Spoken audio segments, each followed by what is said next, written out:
आगे बढ़े, आपको बताएं कि माहिर डॉक्टरों की ज़ेर निगरानी बानी पीटीआई का अडियाला जेल में तिब्बी मुआयना मुकम्मल कर दिया गया। डॉक्टरों की टीम अडियाला जेल से वापस रवाना हो गई।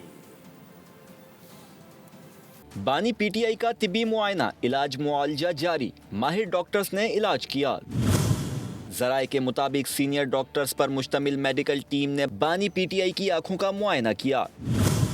डॉक्टरों ने तकरीबन 1 घंटे तक अडियाला जेल में बानी का तिब्बी मुआयना किया।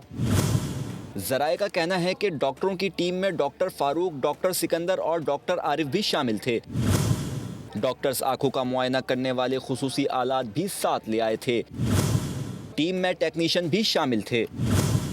जराए का कहना है कि बानी पीटीआई के तिब्बी मुआयने की रिपोर्ट जल्द ही मरतब की जाएगी।